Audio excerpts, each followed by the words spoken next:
नमस्कार, टीवी 45 देख रहे हैं आप। आपके साथ मैं हूं कृष्णकांत। रामनवमी के जुलूस को लेकर हजारीबाग से लेकर राजधानी रांची तक माहौल गर्म है। हजारीबाग में जिला प्रशासन और रामनवमी महासमिति आमने सामने है, तो रांची में सत्ता पक्ष और विपक्ष एक दूसरे को ललकार रहा है। बता दें आपको कि रामनवमी के जुलूस को लेकर लगातार जो है वो राजनीति अपने परवान पर है। और बताया आपको कि विधानसभा के बाहर आज जब विधानसभा का आखिरी दिन था, इस दौरान जमकर विधानसभा के गेट के बाहर जय श्री राम के नारे लगे। बाबूलाल मरांडी ने सरकार से पूछा है कि क्या हम लोग घर में बैठकर रामनवमी मनाएंगे, तो वहीं जो सरकार के मंत्री हैं इरफान अंसारी हर बार की तरह इस बार भी सामने आए और उन्होंने सीधे तौर पर बाबूलाल मरांडी को गंगा जमुनी तहजीब सिखाई और कहा कि आप ईद पर हमारे साथ आइए और हम रामनवमी पर बड़े शान के साथ रामनवमी के जुलूस में शरीक होंगे, लेकिन कानून से खिलवाड़ नहीं करने देंगे। इसके बाद सवाल उठ रहा है कि माहौल खराब कौन कर रहा है, और सवाल यह भी है कि रामनवमी पर बवाल क्यों है। रिपोर्ट देखिए, फिर चर्चा करते हैं।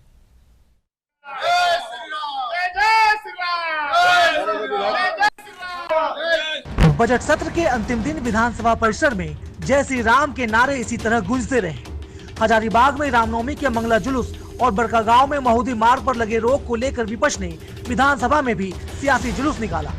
विधानसभा के बाहर बीजेपी विधायकों ने प्रदर्शन करते हुए सरकार से पूछा कि सरकार को जुलूस और डीजे से आपत्ति क्यों है। मुख्यमंत्री या सरकार के मंत्री सदन में जवाब दें।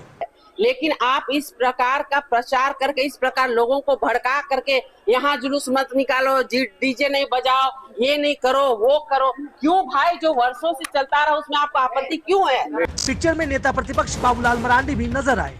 बाबूलाल ने कहा कि सरकार जुलूस के लिए परमिशन भी दे और सुरक्षा भी। घर में बैठकर रामनवमी जैसा त्योहार नहीं मना सकते।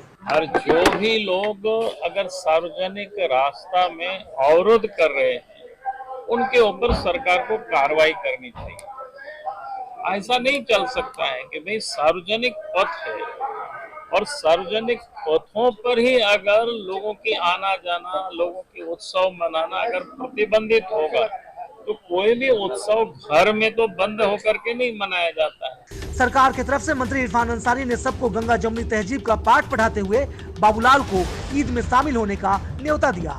साथ ही कहा कि वो भी रामनवमी के जुलूस में पूरे शान से शरीक होंगे, लेकिन किसी ने कानून के साथ खिलवाड़ की तो कानून भी उससे अपनी तरह से निपटेगा। सभी का धर्म है, सभी का सम्मान है। मैंने कहा है बाबूलाल मरांडी जी को आइए ईद में और हमें ले चलिए रामनवमी में, यही खूबसूरती है। और यहाँ का लाइन और कौन तोड़ेगा? सरकार हमारी है, हम लोग टूटने नहीं देंगे। जो लोग तोड़ेंगे ऐसा करेंगे। बिल्कुल बिल्कुल, अगर सौहार्द कोई बिगाड़ेगा उस पर कार्रवाई होगा। कौन बड़ी बात है इसमें। गौरतलब है कि हजारीबाग जिले में भव्य पैमाने पर कई दिनों तक रामनवमी का जुलूस निकलता है। मंगला जुलूस में पूरा शहर उमड़ता है, लेकिन डीजे पर लगे बैन के कारण हंगामा बरप रहा है। हजारीबाग के विधायक प्रदीप प्रसाद ने सीधे मंगला जुलूस रोकने का आरोप लगाते हुए प्रशासन को चुनौती दे दी। इतने ज्यादा ये में होके यहाँ कहीं हम लोग राजकीय महोत्सव की दर्जा की मांग कर रहे हैं और यहाँ आप रामनवमी नहीं मनाने देंगे, ऐसा कैसे होगा? सरकार अभी भी वक्त है, जाग जाए और शांतिपूर्ण माहौल में रामनवमी मनाने दे, नहीं तो परिणाम भोगने के लिए सरकार तैयार है। विपक्ष के इस रुख पर सरकार भी तल्ख है। मंत्री दीपिका पांडे सिंह ने कहा कि सुप्रीम कोर्ट के आदेश पर डीजे पर रोक है। बेवजह हंगामा खड़ा करना गोडसेवादियों की पहचान है। देश माननीय सुप्रीम कोर्ट ने दिया है, उसके अनुरूप राज्य सरकार में लागू करने की बात है। ये सिर्फ झारखंड में नहीं, ये बिहार के लिए भी है, यूपी के लिए भी है। ये कोर्ट का निर्देश है। इनकी मर्जी हो तो माने, नहीं मर्जी हो तो ना माने। ऐसे भी जो हे राम करके जिनका देहांत हुआ उनको भी मारने वाले कोर्ट से आरएसएस के विचारधारा वाले। रामनवमी आना अभी बाकी है, उससे पहले ही परचमों के साथ सियासी जुलूस निकल गए हैं। विपक्ष भी जहां अपने जीत पर है, तो सरकार भी कुछ सुनने के मूड में नहीं। कहीं इस टकराव का असर रामनवमी के माहौल में करवाहट ना भर दे, इसकी चिंता शायद किसी को नहीं। Bureau report, TV 45।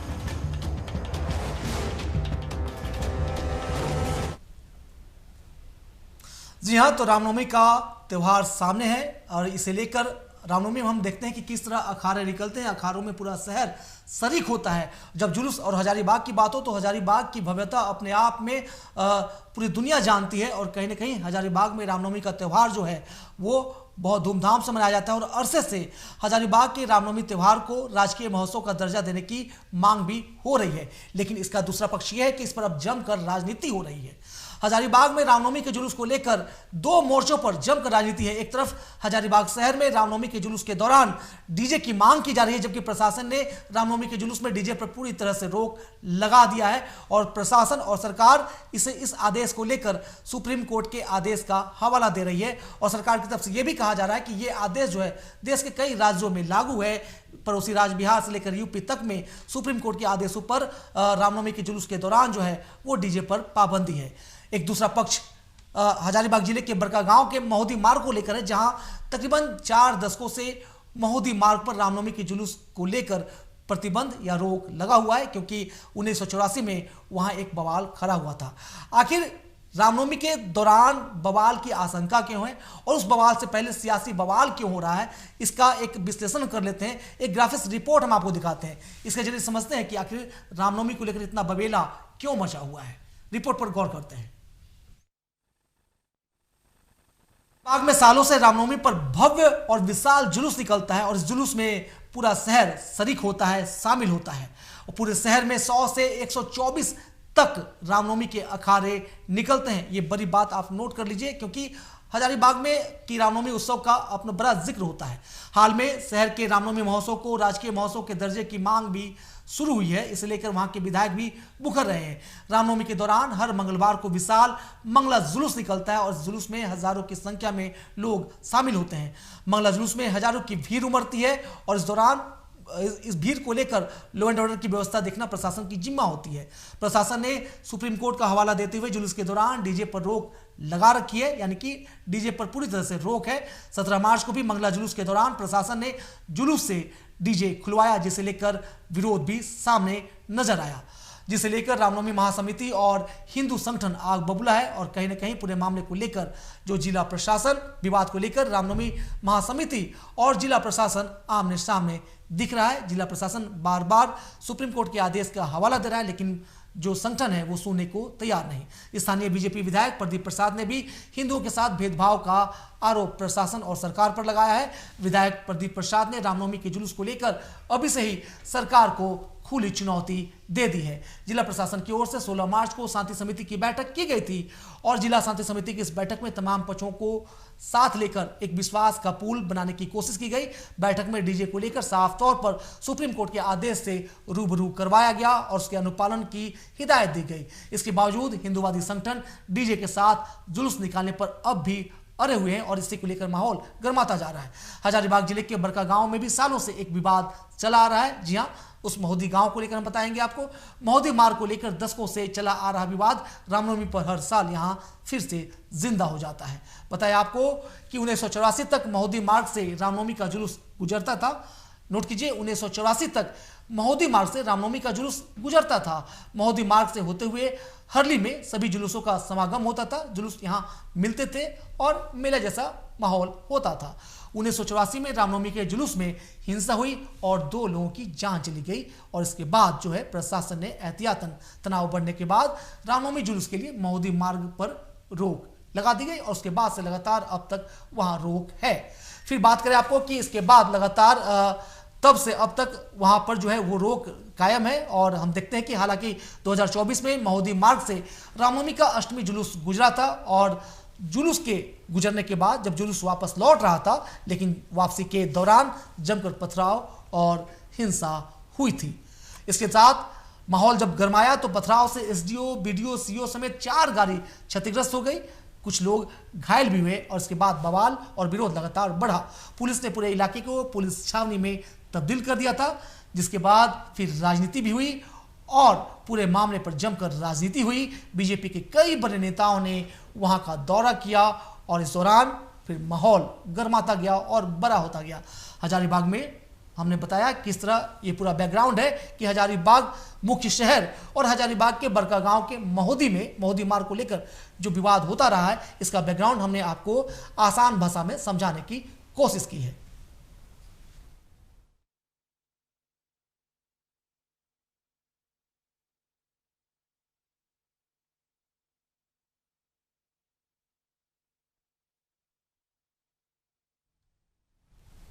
जी हां, तो रामनवमी के जुलूस को लेकर हजारीबाग से लेकर राजधानी रांची तक माहौल गरमाया हुआ है। इस पर राजनीति भी जमकर हो रही है। आज विधानसभा का सत्र का अंतिम दिन था और इस दौरान विपक्ष की ओर से जमकर विधानसभा की दहलीज पर जय श्री राम के नारे लगाए गए। यानी कि रामनवमी के जुलूस से पहले ही सियासी अखाड़ा निकल चुका है और मोर्चेबंदी दोनों तरफ से है, सत्ता पक्ष की तरफ से भी, विपक्ष की तरफ से भी। विपक्ष अपनी जीत पर कायम है तो सरकार भी कुछ सुनने को तैयार नजर नहीं आ रही। पूरे मामले पर चर्चा करते हैं। हमारे साथ हजारीबाग से हमारे संवाददाता दीपक जुड़े हुए हैं, साथ ही साथ रांची से हमारे स्टेट हेड राकेश कुमार भी जुड़े हुए हैं। सबसे पहले हम दीपक का रुख करते हैं। दीपक, किस तरह का माहौल है आपके हजारीबाग शहर में, क्योंकि हजारीबाग में जब भी बीते कुछ सालों से रामनवमी का जिक्र होता है या रामनवमी का त्यौहार आता है तो इस तरह के विरोध, बवाल और स्थिति जो है तनावपूर्ण होने की खबरें सामने आती है। लगातार प्रशासन के हाथ पांव फूलते हैं और तमाम जो पुलिस और प्रशासन के एक्सरसाइजेस होते हैं। आज का क्या माहौल है? जी, हम बता दें कि हजारीबाग की रामनवमी जो है वो बिल्कुल आज के तारीख में हजारीबाग के रामनवमी का नेतृत्व जो करता है वो या तो सीधा विधानसभा जाता है या तो लोकसभा जाता है। इसको लेकर के यहाँ पे गहमा गहमी बना रहता है। हजारीबाग की रामनवमी की बात करें हम तो अभी जो माहौल बना हुआ है वो बहुत ही गलत हो रहा है यहाँ पे, क्योंकि एक तरफ से राम भक्त और रामनवमी महासमिति, दूसरे तरफ से जिला प्रशासन के लोग हैं। यहाँ पे जिला प्रशासन के लोग जो हैं ये कोर्ट के हवाला दे करके लोगों को रोकने का प्रयास कर रहे हैं कि रामनवमी में ये महोत्सव में डीजे नहीं बजेगा तो नहीं बजेगा। लेकिन राम भक्त और रामनवमी महासमिति के जितने भी अखाड़ेधारी हैं, लोग हैं, उन्होंने अड़ा हुआ है कि डीजे बजेगा तो किसी भी कीमत पे बजेगा। आपको जितना कोर्ट कचहरी केस मुकदमा करना है आप करते रहिए। ये झंझट अब बढ़ते जा रहा है, धीरे धीरे बढ़ते जा रहा है। अब देश के झारखंड के राजधानी से भी अधिकारी यहाँ पहुंच रहे हैं और ये बात जानने के प्रयास कर रहे हैं कि ये अपडेट दीजिए कि कल क्या क्या हुआ। कल जिस तरह मंगला जुलूस निकाला गया था, इस दौरान प्रशासन की तरफ से कार्रवाई की भी बातें सामने आई। इस पर अपडेट दीजिए, इस पर क्या क्या कुछ हुआ है कल? कि यहाँ से रामनवमी का जो जुलूस है, जो उसको दिशा और दशा तय करता है, वो तो सीधे राजनीतिक से प्रेरित रहता है, वो सीधे विधानसभा या लोकसभा। उदाहरण के तौर पे हम बता दें आपको कि 1989 में एक झंझट हुआ था जिसमें जेल भरो अभियान चालू हुआ था हजारीबाग में। रामनवमी 10 दिन बंद रहा, लेकिन जब दीपक, हम आपसे ये जानना चाहते हैं कि कल की क्या घटना हुई। कल मंगला जुलूस निकालने की बात सामने आई थी, इस दौरान प्रशासन की कार्रवाई भी की गई डीजे को लेकर। कल का अपडेट दीजिए, कल क्या क्या कुछ हुआ है, इस पर अपडेट दीजिए हमारे दर्शकों को।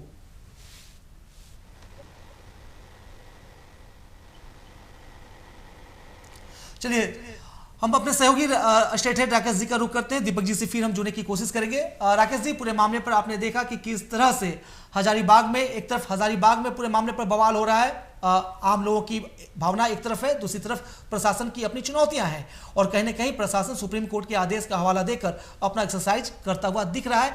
लेकिन दूसरी तरफ जो रामनवमी महासमिति है पूरे मामले को लेकर मुखर है और कहीं ना कहीं उसे इलाके के स्थानीय विधायक, स्थानीय बीजेपी विधायक प्रदीप प्रसाद का पूरा समर्थन मिल रहा है और प्रदीप प्रसाद ने भी स्थानीय प्रशासन के खिलाफ, साथ ही साथ सरकार को भी आड़े हाथों लेते हुए मोर्चा खोल दिया है। उसकी झलक हमने बीते कई दिनों से विधानसभा में देखी। आज जब विधानसभा संपन्न हो रही थी, विधानसभा का जो बजट सत्र है वो आज आखिरी दिन था, इस दौरान भी विपक्ष ने इस मुद्दे को लेकर जमकर बवाल मचाया है।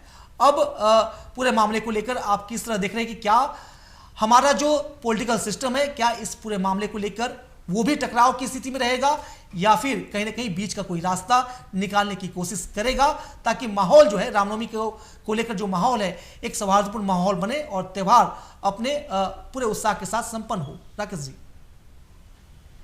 देखिए, को लेकर अब कहा जा सकता है कि सत्ता पक्ष और विपक्ष के बीच टकराहट दिखाई पड़ रही है।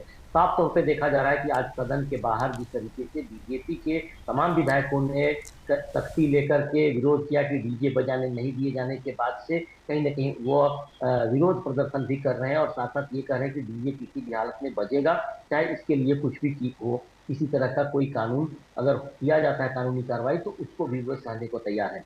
सवाल पहले से भी कई खड़े हो रहे थे, लेकिन आज की बातचीत की जाए तो निश्चित तौर पे कहा जा सकता है कि आज हजारीबाग के इलाके में तमाम गतिविधियां देखने को मिल रही हैं। मेरी जो जानकारी है अभी कि डीजीपी वहां पहुंची हुई हैं, तदाशा मिश्रा। वहां पहुंचने के बाद से उन्होंने तमाम अधिकारियों के साथ बातचीत की है और जो रूट निर्धारित किए गए हैं रामनवमी को लेकर के उसका निरीक्षण खुद ही किया है और पूरा मोर्चा कहा जा सकता है कि उस इलाके की सुरक्षा व्यवस्था को लेकर पूरी तैयारी के साथ वहां दिशा निर्देश दे रही हैं। जो जानकारियां मिल पाई हैं उसमें ये माना जा रहा है कि जो संवेदनशील इलाके हैं उसमें दो कैटेगरी की गई है, एक संवेदनशील इलाके और एक अति संवेदनशील इलाके। वहां पे सीसीटीवी कैमरे लगाए जा रहे हैं, ड्रोन का इस्तेमाल करने की बात कही जा रही है। पुलिस विभाग के तमाम अधिकारियों को वहां कहीं न कहीं दिशा निर्देश दिया है कि किस तरीके से वहां तैनाती की जाएगी, क्या कुछ फैसला होगा, किस तरीके की चीजें प्रशासन की तरफ से वहां पे छूट के तहत दी जाएगी, ये तो बाद की बात है। लेकिन फिलहाल की बातचीत की जाए तो रामनवमी को लेकर पूरी तरीके से राजनीति होती नजर आ रही है। सत्ता पक्ष और विपक्ष के बीच टकराहट दिखाई पड़ रही है और विपक्ष पूरी तरह से अब इस बात को लेकर तैयारी कर रहा है कि किसी भी स्थिति में डीजे बजेगा, डीजे बजाकर रामनवमी मनाई जाती रही है, पहले भी ढोल नगाड़े बजाए जाते रहे हैं, तो उन पे किसी तरह की कोई लगाम न लगे इसकी बात कही जा रही है। वहीं सत्ता पक्ष की बात की जाए तो सत्ता पक्ष के विधायकों की तरफ से कहा जा रहा है कि अगर कानून का उल्लंघन होता है तो निश्चित तौर पे कानूनी कार्रवाई की जाएगी, इसके लिए सरकार किसी से बात भी नहीं करेगी। तो सवाल अभी कई खड़े हो रहे हैं और मुझे लगता है कि इसके बीच में आज चूंकि पुलिस के कप्तान जो है राजनीतिक पदासा मिश्रा वो वहां पहुंची हुई हैं, तो वहां क्या कुछ सॉल्यूशन निकालेंगी, किस तरीके से प्रशासनिक व्यवस्था को दुरुस्त करेंगी और साथ साथ वहां के स्थानीय लोगों से बातचीत करके किस तरीके से इस पूरे मामले को सुलझाने की कोशिश करेंगी, थोड़ी देर में पता चल पाएगा। लेकिन निश्चित तौर पे कहा जा सकता है कि राजनीति हो रही है और राजनीतिक माहौल को और आगे बढ़ाने की कोशिश की जा रही है। मौका रामनवमी का है, एक साथ मिलकर रामनवमी मनाने के दावे भी किए जा रहे हैं, वहीं आपसी विरोधाभास भी देखने को मिल रहा है। तो फिलहाल स्थितियां कुछ बदली हुई सी नजर आ रही हैं और प्रशासन के साथ साथ सरकार और तमाम सामाजिक संगठन के लोग इस बारे में जानना चाह रहे हैं कि आखिर किस तरीके से बेहतर ढंग से रामनवमी का पर्व मनाया जा सके। और उसमें सबसे अहम बात है कि हजारीबाग की राजनीति का अपना एक इतिहास रहा है और वहाँ किस तरीके से शांतिपूर्वक रामनवमी पर्व मनाया जाएगा इसकी तैयारी की जा रही है। बिल्कुल, लेकिन इतिहास के पन्नों को टटोले तो बीते 2-3 साल का ही जब हम आंकड़ा देखते हैं तो तस्वीरें कुछ अच्छी नहीं है, क्योंकि 2024 का हमने जिक्र किया, रिपोर्ट में दिखाया कि किस तरह महोदय मार्ग को लेकर, जो बरका गांव के महोदय मार्ग को लेकर बवाल हुआ था, हिंसा हुई थी, टकराव हुआ था, पत्थरबाजी हुई थी, कई लोग घायल हुए थे, प्रशासन की गाड़ियां क्षतिग्रस्त हुई थी, माहौल इतना खराब हुआ था कि इलाके को कई दिनों तक पुलिस छावनी में तब्दील कर दिया गया। इसके बाद तो राजनीति को हम लोग सब जानते हैं कि बीजेपी के तमाम बड़े नेताओं ने वहां कैंप किया, दौरे किए और सीधे तौर पर प्रशासन के साथ साथ सरकार को भी कटघरे में खड़ा किया। लेकिन दूसरी तरफ एक प्रशासन है, स्थानीय प्रशासन है, जिसके सामने अपनी चुनौतियां हैं, क्योंकि लगातार जब ऐसे त्यौहार और उस मौके पर जब स्थिति नियंत्रण से बाहर होती है, जब टकराव जैसे हालात होते हैं, तो कहीं ना कहीं प्रशासन की चुनौतियां बढ़ जाती हैं। लिहाजा प्रशासन का अपना अनुभव है, इसलिए प्रशासन पहले से ही तमाम तैयारियां करना चाहती है। और जिस तरह डीजीपी तदासा मिश्रा का दौरा हुआ है, राजनीति से इतर प्रशासन ने यह साफ करने की कोशिश की है, पुलिस ने यह साफ मैसेज देने की कोशिश की है कि पुलिस अपनी तैयारियों के साथ पूरी तरह अडिग है, पूरी तरह मुस्तैद है और पुलिस सुप्रीम कोर्ट के आदेश का पूरी तरीके से अनुपालन कराएगी। और कहीं ना कहीं लोगों से भी ये अनुरोध है, लोगों से ये अपील करने की कोशिश की गई है कि पुलिस भी तमाम जिला प्रशासन के नियमों, नियमावलियों और सुप्रीम कोर्ट की जो गाइडलाइन है उसका अनुपालन करे। राकेश जी। कृष्णकांत जी, ये जो मामला है खास करके जिस तरीके से दिशा निर्देश है और साथ साथ कोर्ट के भी दिशा निर्देश हैं, उसको लेकर प्रशासनिक दृष्टिकोण से कार्रवाई तो हो रही है। हमारे सहयोगी जो हजारीबाग के संवाददाता हैं दीपक, उन्होंने एक बात का जिक्र किया था कि हजारीबाग के रामनवमी एक ऐसा पर्व मनाया जाता है वहाँ पे जो ऐतिहासिक रूप से भी जाना जाता है और साथ साथ राजनीतिक रूप से भी देखा जाता है। वहाँ रामनवमी को अगर बेहतर ढंग से मना लिया गया तो वैसे किसी नेता को या तो सांसद बन चुना जाता है या फिर विधायक बनाया जाता है। ये सारी चीजें जुड़ी हुई है, भावनाओं के साथ जुड़ी हुई राजनीति वहां होती है। और आज की बातचीत की जाए तो आज जिस तरीके से सदन के बाहर हजारीबाग के तमाम जो लोग हैं राजनीति से जुड़े वे भी मौजूद थे और खास करके आज की बातचीत किया तो बीजेपी और बाकी जो उनके समर्थक हैं वो पूरी तरह से इस मुद्दे को लेकर सदन के बाहर प्रदर्शन करते नजर आए। सदन में भी आवाज उठाने की बात कही गई है। लेकिन अभी की बातचीत की जाए तो कई मामलों को लेकर चर्चा चल रही है। सबसे बड़ी बात जो आपने जिक्र की थी, जो रूट के मामले हैं, जो रास्ते तय किए जाने हैं प्रशासन को कि आखिर किस रास्ते से जुलूस निकलेगा और किस रास्ते से शांतिपूर्वक जुलूस निकालकर रामनवमी का पर्व मनाया जा सकेगा। पुरानी जो परंपरा है यहाँ की रामनवमी की लगभग 124-25 साल होने जा रहे हैं और जिस तरीके से वहाँ की पारंपरिक रामनवमी होती है वो ऐतिहासिक होती है। और इस बारे में भी चर्चा है कि हाल के दिनों में कुछ अच्छी खबरें नहीं आई थी, कुछ घटनाएं अच्छी नहीं हो पाई थी, जिसको लेकर प्रशासन भी चौकस है, सामाजिक संगठन के लोग भी चौकस हैं। लेकिन चूंकि धर्म से जुड़ा मामला है, धार्मिक आस्था है और लोगों की भावनाओं के साथ जब बातचीत होती है तो तमाम लोग इसी बात का जिक्र कर रहे हैं, जो पुरानी परंपरा है, पुरानी जो रीति रिवाज है, जो रास्ते पहले से तय किए गए हैं, उस रास्ते पे जुलूस निकले।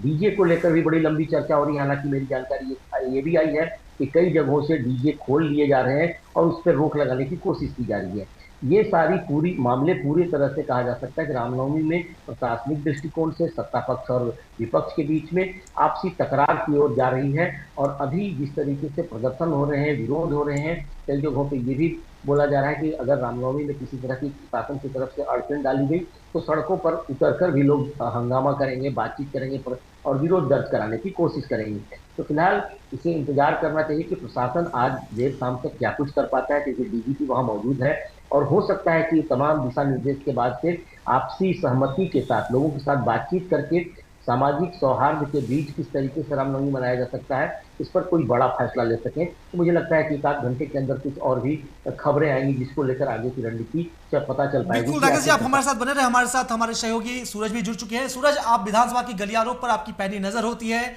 हमने देखा कि बीते 2-3 दिनों से रामनवमी के अखाड़े को लेकर विधानसभा में भी विरोध का डीजे बजाया गया है और आज जब विधानसभा के बजट सत्र का आखिरी दिन था तो इस दौरान हमने देखा है कि विपक्ष के तमाम बड़े नेता, यहां तक कि आंसू के भी विधायक जय श्री राम का नारा पुरजोर तरीके से लगा रहे थे और कहीं ना कहीं वो माहौल बनाने की कोशिश की गई कि विधानसभा के आखिरी दिन यहां से बीजेपी ने अपने हिंदुत्व के एजेंडे को लेकर मैसेज दिया है और कहीं ना कहीं दूसरी तरफ सरकार की तरफ से भी बातें सामने आई हैं। वहां से आपने अपने कैमरे के जरिए से क्या मैसेज देखा है सरकार और सत्ता पक्ष की तरफ से और विपक्ष की तरफ से? सूरज, देखिए, झारखंड में जिस तरह से बजट सत्र चल रही थी, 17 दिन था, यानी आज आखिरी दिन थी और आज आखिरी दिन भी सदन के बाहर और भीतर डीजे बजाए जाने को लेकर लगातार प्रोटेस्ट देखने को मिले, चाहे वो सत्ताधारी दल के तमाम लोग विरोध में थे, लेकिन विपक्ष के जो तमाम विधायक है वो लगातार ये कह रहे थे कि झारखंड में डीजे बजेगा, क्योंकि हजारीबाग में इंटरनेशनल रामनवमी मनाया जाता है, देश विदेश में इसकी चर्चाएं होती है और हजारीबाग का रामनवमी बिल्कुल अपने आप में बेहद खास होता है।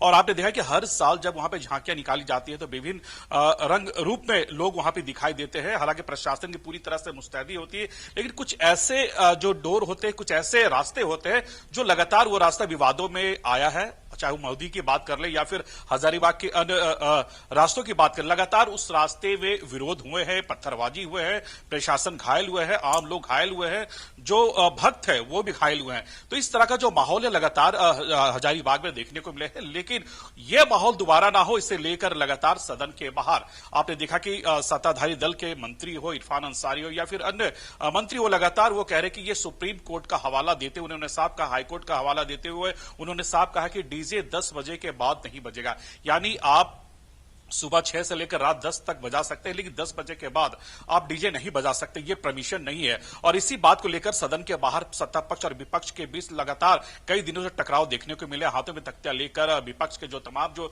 विधायक है, चाहे वो हजारीबाग के विधायक मनोज प्रसाद की बात कर ले, मांडू की विधायक तिवारी महतो की बात कर ले या फिर शशिभूषण मेहता की बात कर ले, बाबूलाल मरांडी की बात कर ले, तमाम जो बीजेपी के विधायक है, आंसू के विधायक है, वो लगातार ये कह रहे हैं कि डीजे बजेगा और जोर से बजेगा और इरफान अंसारी नाचेंगे। इस तरह का जो बयानबाजी है वो गलियारों में साफ तौर पर देखने को मिल रहे थे। और आपने देखा कि 2 दिन पहले रामनवमी का, हालांकि अभी त्योहार में कुछ वक्त बचा हुआ, लेकिन 2 दिन पहले राज्य के तमाम जो थाने हैं उन थानों में शांति समिति की बैठकें बुलाई गई। आसपास के जो वहां पे जो नामी ग्रामी लोग हैं, जो वहां कमेटी के लोग हैं, उन्हें वहां पर बुलाया गया, थाने में बुलाए गए, सभी से पूछताछ की गई, सभी को ये रायशुमारी के दौरान ये कहा गया कि डीजे नहीं बजेगा। और आपने देखा कि ताजा उदाहरण कल मंगलवारी जुलूस के दौरान हजारीबाग में जब झांकियां निकाली गई, जब वहां पर जुलूस निकाले गए थे, वहां पर जो उनके जो साउंड सिस्टम थी उन्हें बंद कराया गया, उन्हें खोला गया ताकि आप डीजे ना बजाए। तो इस तरह का जो माहौल है ये पूरे प्रदेश में देखने को मिल रहा है, लेकिन प्रशासन चाहती है है कि माहौल खराब ना हो, सरकार चाहती है कि माहौल ना खराब हो, तो इसे लेकर प्रशासन की तरफ से अलग कार्रवाई कर रही है, सरकार के अलग जवाब आ रहे हैं। लेकिन रामनवमी एक ऐसा त्योहार है, बिना डीजे का और बिना गाजे बाजे का वो चल नहीं सकता है। लेकिन देखिए, ये सिर्फ बीजेपी की ये भाषा नहीं, बल्कि कई ऐसे हिंदू संगठन के लोग कह रहे हैं जब डीजे पर बैन है तो लाउड स्पीकर पर भी बैन होनी चाहिए। जिस तरह से अजान के टाइम में जब लाउड स्पीकर बजती है तो उसे आम लोग काफी कह सकते हैं कि अशांति फील करते हैं। जो इस तरह का जो बयानबाजी है, जो इस तरह के जो बातें हैं, वो कई हिंदू संगठन के लोग कहते आ रहे हैं। अगर डीजे बंद होगा तो अजान के दौरान जब लाउड स्पीकर बजती है तो उस पर भी बैन होनी चाहिए। तो इस तरह का जो भाषा है और इस तरह की जो बयानबाजी है सदन में भी दिखाई दे रही है और सदन के बाहर सड़कों पर भी दिखाई दे रही है। तो यानी कुल मिलाकर यह कहा जा सकता है कि इस बार विधानसभा के बजट सत्र में का जो मुख्य टकराव है वो डीजे साउंड को लेकर था। पिछले एक हफ्ते से लेकर लगातार सदन के बाहर डीजे को लेकर पक्ष विपक्ष के बीच लगातार एक दूसरे को कटाक्ष प्रहार बयानबाजी साफ तौर पर देखने को मिल रही थी। हालांकि आज सदन की आखिरी कार्रवाई है, थोड़ी देर के बाद सदन की जो कार्रवाई है अनिश्चितकालीन के लिए वो खत्म हो जाएगी। लेकिन जो डीजे की जो बयानबाजी है, जो डीजे की पॉलिटिक्स है, वो कम होता नहीं नजर आ रहा। जी सूरज, देखिए, जब विधानसभा में और विधानसभा के बाहर और जो पॉलिटिकल एरिना है, यहां सत्ता पक्ष और विपक्ष के बीच जब टकराव रहेगा तो जो ग्राउंड जीरो है वहां के टकराव को रोकेगा कौन? साफ तौर पर पूरी जिम्मेवारी अब स्थानीय जिला प्रशासन को देने की दे दिया गया है और तमाम चुनौतियों से अब जिला प्रशासन ही जूझेगा। सत्ता पक्ष अपनी राजनीति करेगा और विपक्ष अपनी राजनीति। सूरज, देखिए निश्चित तौर पे कह सकते हैं कि डीजे के बहाने जो पॉलिटिक्स है साफ तौर पे दिखाई दे रही है। और हालांकि आज इन तमाम चीजों पर ब्रेक लगाते हुए इरफान अंसारी ने साहब कहा कि जिस तरह से सदन के बाहर मुझे घेरने की कोशिश की गई, जिस तरह से हमारे बयानों को तोड़ मरोड़ के दिखाया गया, इससे युवा समाज में काफी आक्रोश है मेरे प्रति। तो इरफान अंसारी ने साहब कहा डीजे बजेगा और हेल्थ विभाग के जितने भी सिविल सर्जन है जिलों के, वो मुस्तैद रहेंगे, डॉक्टर मुस्तैद रहेंगे, लेकिन जो लाउड स्पीकर की जो आवाजें होगी वो थोड़ी कम होनी चाहिए। यानी कहीं ना कहीं इरफान अंसारी का जो आज बयान आया है वो डीजे के पक्ष में आया है, वो भी चाहते कि डीजे बजे।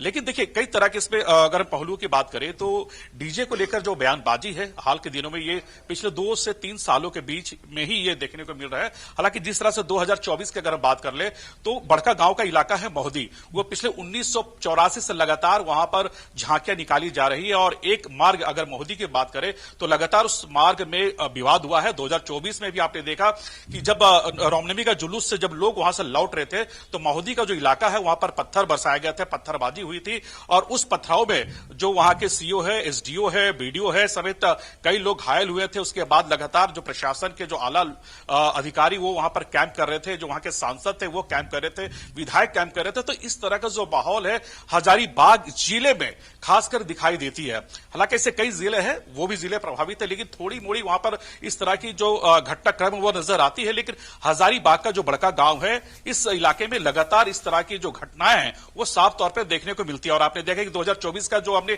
जिक्र किया, 2024 रामनवमी के दौरान कई गाड़ियां वहां पर जलाई गई थी, इतनी पत्थरबाजी हुए थे, इतने पथराव हुए थे, इतने वहां का जो माहौल कह सकते हैं कि इतनी माहौल बिगड़ी थी। जो प्रशासन के जो लोग हैं, रांची से कई ऐसे जो कह सकते हैं टीम को भेजी गई थी ताकि उस पर नियंत्रण हो या फिर कंट्रोल हो। तो वहां का जो माहौल है बिल्कुल 2024 में खराब हो गई थी। दोबारा उस तरह का माहौल खराब ना हो, शांतिपूर्वक लोग त्योहार मनाए, सौहार्दपूर्ण त्योहार मनाए। क्योंकि रामनवमी के साथ साथ अभी हाल के दिनों में सरहुल का त्योहार है, ईद का त्योहार है, इसके बाद रामनवमी का त्योहार है। तो ऐसी स्थिति में 3 महत्वपूर्ण त्योहार है भी फिलहाल पूरे देश में लोग मनाएंगे। तो ऐसी स्थिति में प्रशासन पूरी तरह से मुस्तैद है, प्रशासन अलर्ट है। लगातार पुलिस मुख्यालय उस पर मॉनिटरिंग कर रही है, पल पल की जो जानकारियां है मुख्यमंत्री हेमंत सोरेन ले रहे हैं कि ताकि किसी भी प्रकार का सौहार्द हो या फिर किसी तरह का कोई विवाद हो वो उत्पन्न ना हो। जी बिल्कुल, हम एक बार राकेश जी का रुख करते हैं। राकेश जी, हमने देखा है कि तमाम त्योहारों में मुख्यमंत्री हेमंत सोरेन भी शरीक होते हैं और कई बार रामनवमी पर भी ये तस्वीरें सामने आई कि मुख्यमंत्री हेमंत सोरेन खुद रामनवमी के जुलूस में मेहमान के तौर पर शरीक हुए हैं, लोगों से मिले जुले हैं। तो कहीं ना कहीं जो आखिरी संदेश मुख्यमंत्री के कुनबे से आना चाहिए था, क्या अब तक मुख्यमंत्री हेमंत सोरेन की तरफ से इस तरह का कोई इशारा या कोई मैसेज देने की कोशिश है? देखिए, सरकार की तरफ से जो कदम उठाए जा रहे हैं उसमें सबसे पहला कदम उठाया गया है कि प्रशासनिक अधिकारियों की तरफ से ये कहा गया है कि प्रशासन पूरी तरह से मुस्तैद हो। इसी के कारण डीजीपी हजारीबाग का दौरे पे जाकर वहां की सारी चीजों को मॉनिटरिंग कर रही हैं और साथ साथ किस तरीके से पूरी व्यवस्था को दुरुस्त किया राज्य में इसके जा रहे हैं।